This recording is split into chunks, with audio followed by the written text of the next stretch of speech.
The truth is, nobody notices when a person slowly disappears inside their own life. They notice when you lose weight, change jobs, move across the country, or fall in love. But they do not notice when you stop feeling things one small piece at a time until one day you realize you have been surviving instead of living. I was 56 years old when I finally understood that. Looking back now, I can pinpoint exactly when it started. 15 years earlier, after the most painful chapter of my life came to an end, I made a quiet decision. I told myself I was being strong. I told myself I was moving forward. What I was really doing was building walls so carefully that eventually even I could not find my way back through them. My name is Margaret Sullivan, and for 15 years my life looked perfectly fine from the outside. I owned a comfortable home in a quiet neighborhood outside Portland. I had a stable career managing educational programs for a local nonprofit organization. My bills were paid on time. My garden was trimmed. My neighbors waved when they saw me. Every Christmas card was answered.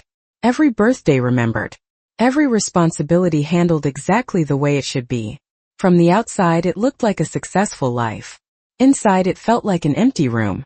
Most mornings began the same way. I woke up at 6:30, made coffee, and stood by the kitchen window while the sun slowly climbed above the trees behind my backyard. The coffee always smelled wonderful. Rich.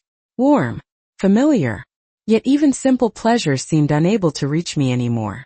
I would watch birds gather around the feeder outside, and feel nothing beyond a vague appreciation that they existed. Then I would drive to work, smile at coworkers, attend meetings, answer emails, and return home to repeat the same routine the next day. Weeks became months. Months became years. Somewhere along the way I stopped asking whether I was happy. It seemed easier not to know the answer. That spring, however, something unexpected happened. The city announced a community garden restoration project a few miles from my house. Volunteers were needed to help rebuild walking paths, plant flowers, and restore neglected sections of the property. Normally, I would have ignored the announcement. Instead, for reasons I still cannot fully explain, I signed up. Maybe I was bored. Maybe I was lonely. Maybe some forgotten part of me was quietly looking for a reason to wake up again. The first Saturday morning arrived bright and clear. Sunlight spilled across the streets as I drove toward the garden. The air smelled faintly of fresh grass and blooming flowers. Families, students, retirees, and volunteers moved through the property carrying tools and seedlings. The place buzzed with energy. I remember standing near the entrance holding a pair of gardening gloves, feeling strangely out of place. Everyone else seemed connected to something. Purpose. Community. A future. I felt like a visitor observing life from a distance. Then I noticed a young woman several yards away raising a camera toward a patch of yellow wildflowers. She laughed at something another volunteer said, and the sound carried across the garden on the spring breeze. There was nothing dramatic about the moment. Nothing extraordinary. Yet for reasons I could not explain, I found myself watching her a little longer than necessary. At the time, I had no idea that meeting her would eventually force me to confront everything I had spent 15 years trying not to feel. I told myself I was only curious. That was the explanation I repeated throughout the morning, as I worked alongside dozens of volunteers in the community garden. Yet every time I looked up from spreading mulch or planting flowers, my eyes seemed to drift toward the same person. The young woman with the camera moved through the garden with an effortless confidence that drew people toward her. She stopped to talk with retirees, laughed with teenagers, and somehow made every conversation feel meaningful. Several times I caught her kneeling beside flower beds, carefully adjusting her camera before snapping photographs. The sunlight seemed to follow her wherever she went. Around noon, volunteers gathered near a row of picnic tables for lunch. I carried my sandwich and iced tea to the far end of a table, perfectly content to spend my break alone. That had become my specialty over the years. Solitude felt safe, predictable, comfortable. I had nearly finished half my sandwich when someone slid into the empty seat across from me. "Mind if I sit here?" a warm voice asked. I looked up and immediately recognized the woman with the camera. Up close, she looked younger than I had expected. Late 20s perhaps. Her blonde hair was loosely tied back, and a camera strap rested across one shoulder. Green eyes met mine with an openness that felt disarming. "Not at all," I replied. "Thanks. Every other table seems to have claimed me for photography questions today." She laughed softly and set down her water bottle. The sound was genuine. Easy. You are the photographer? I asked. Emily Parker. She extended her hand. I am documenting the restoration project for a community storytelling exhibit. I shook her hand. Margaret Sullivan. Nice to meet you, Margaret. There was something unusual about the way she said my name. Not flirtatious. Not overly familiar. Just attentive. As though she genuinely meant it. Over the next 20 minutes we talked about surprisingly ordinary things. Gardening. Favorite books. Oregon weather. Local coffee shops. The conversation flowed with a natural ease I had not experienced in years. Normally I measured every word before speaking. With Emily, the silence between sentences never felt uncomfortable. At one point she glanced around the garden and smiled. This place is incredible. I followed her gaze toward rows of colorful flowers swaying gently in the breeze. It is beautiful, I agreed. Emily studied the volunteers working nearby. I think people underestimate how much healing can happen in places like this. The comment lingered in my mind. Healing. It was not a word I used often. Maybe because acknowledging healing meant acknowledging there had once been a wound. After lunch, everyone returned to work. Throughout the afternoon, Emily occasionally appeared nearby with her camera. Once I noticed her photographing a group of children planting sunflowers. Another time she captured an elderly couple laughing while painting a garden sign.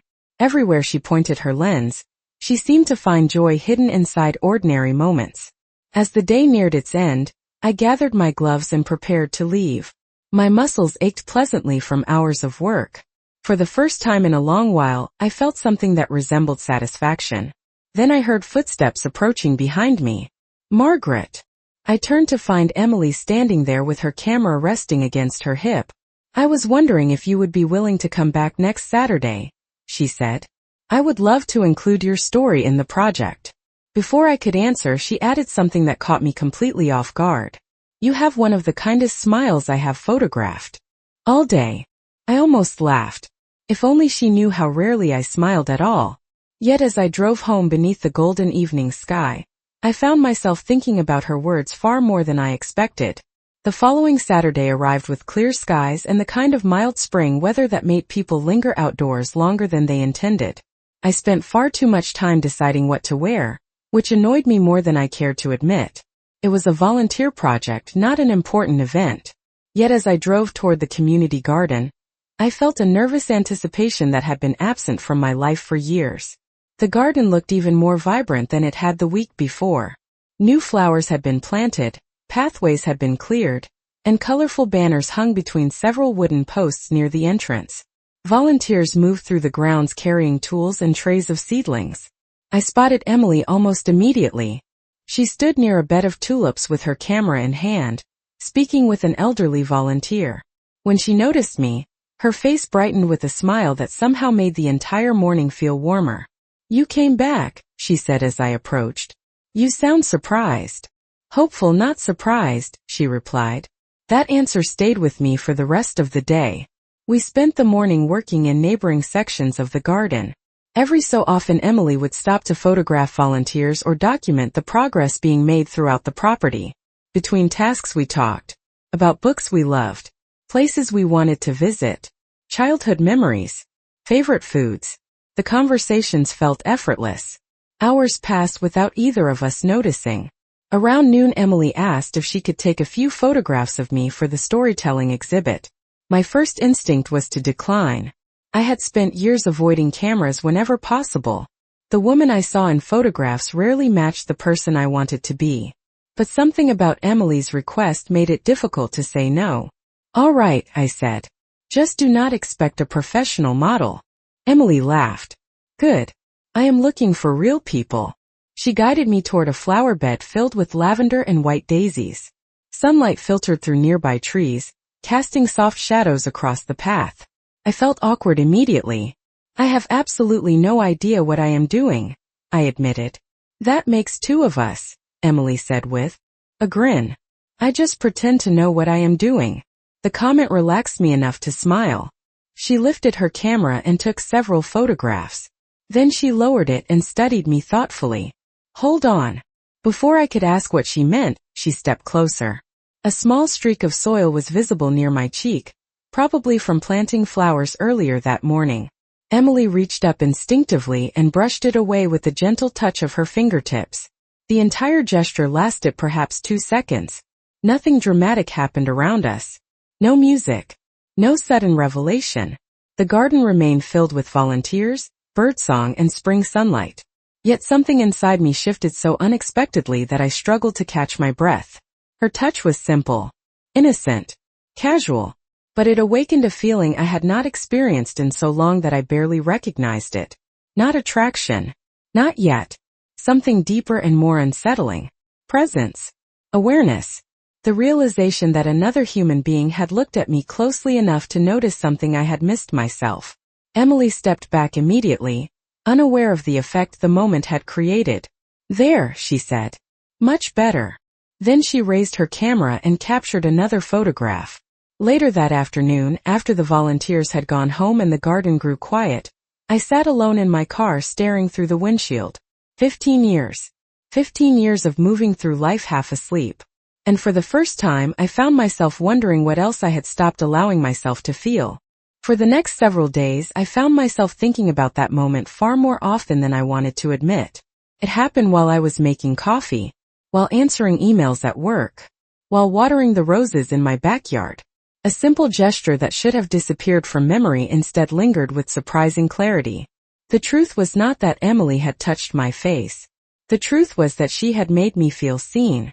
That realization unsettled me because it forced me to confront something I had spent years avoiding. Somewhere along the way, I had stopped believing that anyone could truly notice me anymore. The following Thursday afternoon, my phone buzzed with a text message. Seeing Emily's name on the screen immediately brought a smile I had not expected. She was organizing photographs from the garden project, and wondered if I would like to stop by a small coffee shop downtown to see some of the images before the exhibit was finalized. I stared at the message longer than necessary before agreeing. The coffee shop sat on a quiet corner lined with flowering trees. Large windows filled the space with golden afternoon sunlight. The aroma of freshly roasted coffee drifted through the room as I stepped inside. Emily was already there, seated near the back with her laptop open. She waved when she saw me. "I ordered you a latte," she said. "I hope that is okay." I laughed softly. "How did you know I like lattes?" Emily shrugged. "Lucky guess." We spent the next hour reviewing photographs from the community garden. There were images of volunteers planting flowers, children painting signs, and neighbors working side by side. Each photograph seemed to capture something beautiful hidden within ordinary moments. Then Emily opened a folder labeled Margaret. My stomach tightened instantly. "I should warn you," I said. "I am not very photogenic." Emily smiled. "I disagree." The first image appeared on the screen. I barely recognized myself. Sunlight illuminated my face as I knelt beside a flower bed. Another photograph showed me laughing with another volunteer. In a third image, I stood beneath a flowering tree, smiling toward someone outside the frame. "That cannot be me," I said quietly. Emily glanced at me. "Why not?" I struggled to answer. Because the woman in those photographs looked alive, present, open. She looked like someone who belonged in the world rather than someone merely passing through it. Emily closed the laptop and leaned back in her chair. "Can I tell you something?" she asked. "Of course." She hesitated briefly.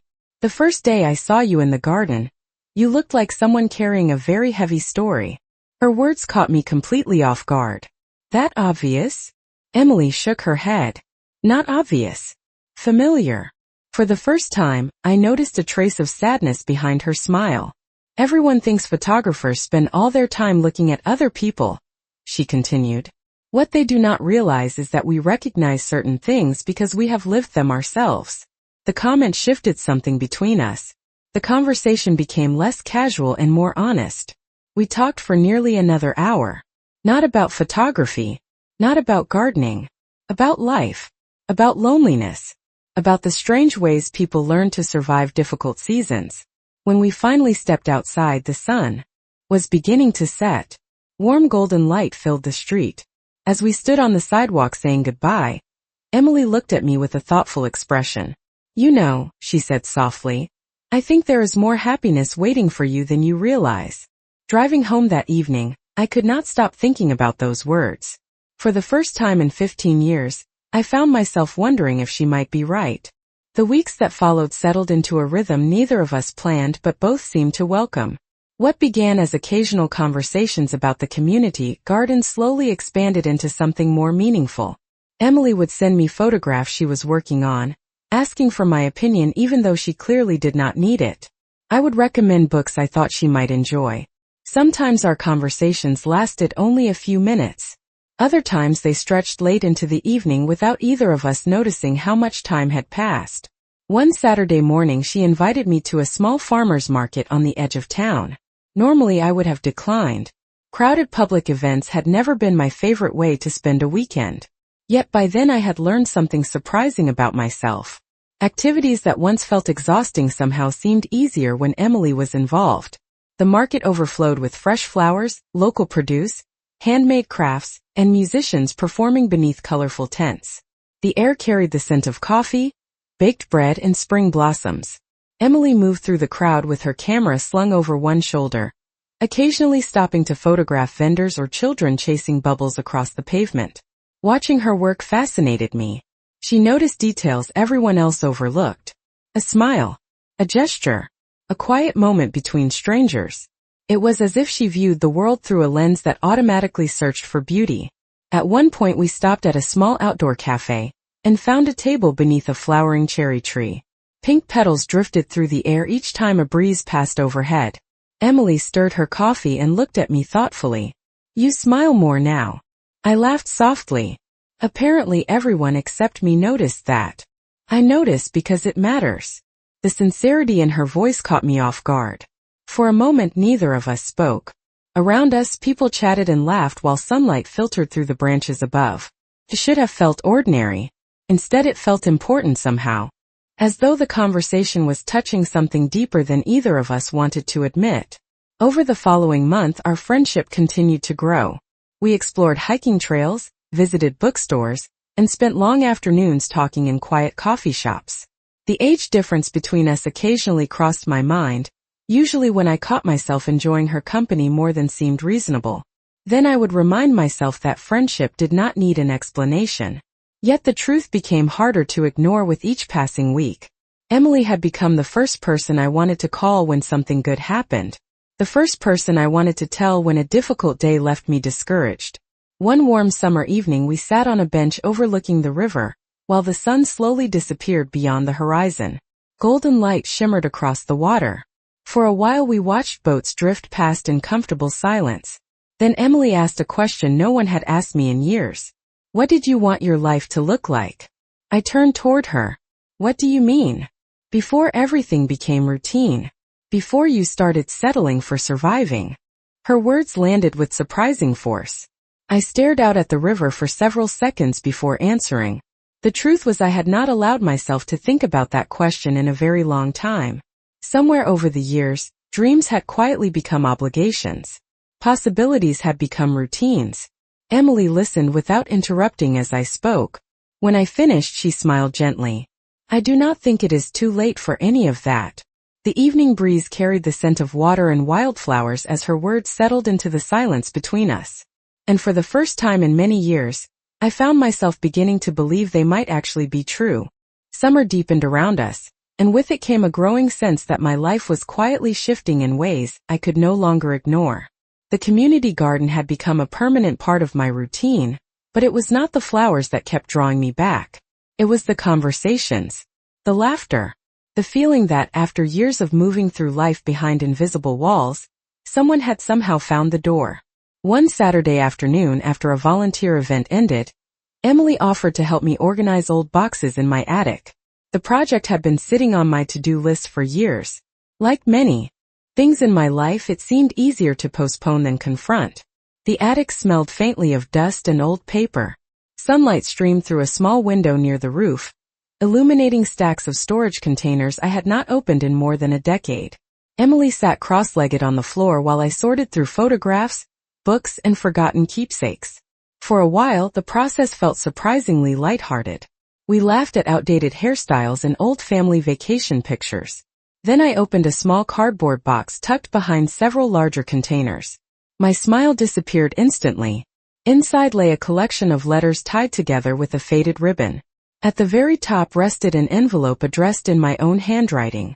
Emily noticed the change in my expression but said nothing. She simply waited. I slowly picked up the envelope. 15 years earlier, after the event that had changed the course of my life, I had written a letter I never intended to send. It contained every fear, every regret, every unanswered question I had carried with me. At the time, writing it felt easier than speaking those words aloud. When I finished, I sealed it and hid it away. I had not looked at it since. My hands trembled slightly as I opened the envelope. The paper had yellowed with age, but the emotions remained painfully clear. As I read, memories I had spent years avoiding returned with startling force. The woman who wrote those pages sounded exhausted, heartbroken, convinced that happiness belonged to other people, convinced that closing herself off was the only way to survive. When I finally lowered the letter, the attic felt very quiet. Emily remained seated nearby, giving me space while still somehow making me feel less alone. I barely recognized the person who wrote this, I admitted softly. Emily looked at me carefully. Maybe because you are not that person anymore. I wanted to believe her. Yet part of me still felt connected to that frightened version of myself. For so many years, pain had become part of my identity. Letting go of it felt almost unfamiliar. Emily reached toward a nearby box and handed me an old photograph that had slipped loose from a stack. It showed me years earlier, smiling brightly at the camera. There she is, Emily said. I studied the image for several seconds. Then I looked back at the letter resting in my lap. For the first time, I realized the two women were not strangers. They were both me. The one who had suffered and the one who had survived. As sunlight filled the attic around us, I folded the letter carefully and placed it back inside the envelope. Not because I wanted to hide it again, but because I no longer needed it to define who I was becoming. Late August arrived with the kind of warm evenings that seemed designed for reflection. The community garden was thriving now. Flowers overflowed from carefully tended beds. Walking paths were lined with vibrant colors, and volunteers often stopped simply to admire what months of effort had created. One evening, after helping close up the garden for the day, Emily and I remained behind while the last traces of sunlight painted the sky in shades of gold and pink. We sat beneath a wooden pergola covered in climbing roses. The air smelled faintly of earth and summer blossoms. For a while neither of us spoke. The silence felt comfortable, the way it often did between us now. Eventually Emily looked toward the horizon and smiled softly. "Do you ever think about how strange it is that we met here?" she asked. I laughed quietly. "All the time. I almost did not take this project." That surprised me. "Really?" Emily nodded. "I was offered another assignment out of state. Bigger budget. More visibility. Everyone thought I should accept it." "What changed your mind?" For a moment she studied a flower growing near the edge of the path. "Something told me I needed to stay." The answer lingered between us. Over the past several months, our conversations had become increasingly honest. Yet there were still pieces of each other we had not fully explored. Perhaps because some truths take time. Perhaps because trust grows gradually, one conversation at a time. The evening breeze stirred the roses overhead. Emily folded her hands in her lap and looked at me. "Can I tell you something I have never told anyone?" she asked. The seriousness in her voice immediately caught my attention. "Of course." She took a slow breath. "A few years ago, I was completely lost." I listened quietly as she described a period of uncertainty in her own life. Career doubts, personal disappointments, questions about who she wanted to become. From the outside, people had assumed she was confident and successful. Inside, she often felt directionless. "That is why I started photographing stories about healing," she explained. "I was looking for proof that people could rebuild themselves." The admission made my chest tighten unexpectedly. For so long I had viewed Emily as someone who arrived in my life already complete. Hearing her vulnerability made me realize how much strength it had taken for her to find her own path. "And did you find that proof?" I asked quietly. Emily's eyes met mine. "Yes." The way she said it made my heart skip. Neither of us looked away. The garden around us seemed unusually still. In that moment, I understood something that had been growing beneath the surface for months. This connection was no longer just friendship. It had become something deeper. Something neither of us had planned. Something built through trust, honesty, and countless small moments shared together. Emily smiled gently. You know, Margaret, when I first met you, I saw someone who thought her best years were behind her. I lowered my gaze briefly. I probably believed that. Not anymore. Her voice was soft but certain. As the final light of day faded across the garden, I realized she was right. For the first time in 15 years, the future no longer felt like an empty stretch of road. It felt like possibility. September arrived quietly. The intense heat of summer softened into cooler mornings, and the community garden began preparing for the changing season. Flower beds that had exploded with color only weeks earlier now carried the first hints of autumn. I found myself noticing those changes more than usual, because they mirrored something happening inside me. For years I had resisted change. I had treated it as something to survive rather than embrace. Now, for the first time in a very long while, I was beginning to understand that change could also be a gift. A few days after our conversation beneath the pergola, Emily invited me to visit a small photography exhibit where several of her recent projects were being displayed. The event was held inside a renovated brick building downtown. Soft music drifted through the gallery while visitors moved slowly from one collection to the next. Framed photographs lined the walls, each capturing ordinary people during extraordinary moments of growth, resilience, and hope. As we walked through the exhibit together, I noticed a recurring theme. Every image seemed to tell the story of someone becoming themselves, someone stepping into a new chapter, someone learning that life did not end after disappointment. It continued, sometimes in unexpected ways. Near the back of the gallery, Emily stopped beside a series of photographs from the community garden project. My heart immediately recognized several familiar faces. Volunteers, neighbors, friends. Then I saw myself. The photograph captured a moment I barely remembered. I stood among a field of blooming flowers, sunlight illuminating my face while I laughed at something outside the frame. For several seconds I simply stared at the image. It was not the photograph itself that affected me. It was the expression. The woman in that picture looked happy. Truly happy. Emily stepped beside me. That is my favorite one, she said softly. I turned toward her. Why? A small smile appeared on her face. Because that was the day you stopped hiding. The words settled deep inside me. Months earlier I would have argued. I would have insisted that nothing significant had changed. But standing there in front of that photograph, I knew she was right. The walls I had spent 15 years building were no longer standing where they once had. Some had cracked. Others had disappeared entirely. The realization felt both terrifying and wonderful. Later that evening, after the gallery closed, we walked through downtown beneath strings of lights hanging above the sidewalks. The air was cool and carried the scent of nearby cafes. People laughed on outdoor patios while music drifted from open doorways. At one point we stopped beside a small fountain in a quiet plaza. Neither of us seemed eager to end the evening. Emily leaned against the stone railing and looked toward me. Can I ask you something? She said. Anything. She hesitated for only a moment. Are you happy? The question seemed simple. Yet no one had asked me that in years. I thought about the woman I had been before the garden, before the photographs, before the conversations, before Emily. Then I thought about who I was becoming. A slow smile appeared before I even realized it. Yes, I answered honestly. I think I am. Emily's smile widened in response. Neither of us said anything else for a moment. We did not need to.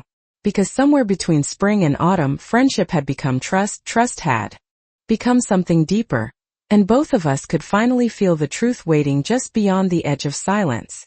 The following spring arrived almost exactly 1 year after I first stepped into the community garden. The flowers were beginning to bloom again, filling the pathways with colors that seemed brighter than I remembered. Volunteers moved through the grounds carrying watering cans and trays of seedlings, laughing as they prepared for another season. Standing there that morning, I could not help thinking about how different everything felt. A year earlier, I had arrived carrying 15 years of loneliness without fully realizing how heavy it had become. Now, as sunlight warmed the garden around me, I felt lighter than I had in decades. Emily arrived carrying her camera, just as she had on the day we first met. Some things had not changed. Her smile still had the ability to brighten an entire room. She still noticed details other people overlooked. She still approached life with the same curiosity and kindness that had quietly transformed mine. Yet something had changed too. Neither of us was searching anymore. We were building trust, building memories, building a future that neither of us had expected to find. Later that afternoon, the garden hosted a celebration recognizing everyone who had contributed to the restoration project. Families gathered beneath tents. Children ran between flower beds. Music drifted through the air while neighbors shared food and stories. Near the center of the garden stood a display featuring photographs from the previous year. Emily's work captured countless moments of growth, resilience, and connection. Visitors moved slowly from image to image, smiling as they recognized familiar faces. Eventually we found ourselves standing in front of the photograph that had changed so much for me. The image showed me surrounded by flowers, smiling without reservation. For years I had avoided photographs because I did not like what I saw. Now I understood that the problem had never been the camera. The problem was that I had forgotten how to see myself. Emily stepped beside me and slipped a hand gently into mine. The gesture felt natural, comfortable, like something that had been true long before either of us had the courage to acknowledge it. I looked toward her and smiled. "Do you know what I find funny?" I asked. "What?" she replied. "I spent years believing my story was already written." Emily laughed softly. "And now?" I glanced around the garden. The flowers, the sunlight, the people whose lives had become intertwined with ours. Then I looked back at her. "Now I think some of the best chapters come later than we expect." Her eyes softened. Neither of us needed to say anything more. The answer was already there between us. As the afternoon sun settled across the garden, I realized something simple and profound. Life had not given me back the years I spent feeling empty. It had given me something better. It had reminded me that no matter how much time has passed, the heart remains capable of opening again. New beginnings do not belong only to the young. Hope does not have an expiration date. And sometimes the person who changes your life arrives when you least expect it, carrying nothing more than kindness, patience, and the ability to help you remember who you have been all along. Standing beside Emily among the flowers, I no longer felt like a woman looking back on what she had lost. I felt like a woman finally stepping into everything she still had left to find.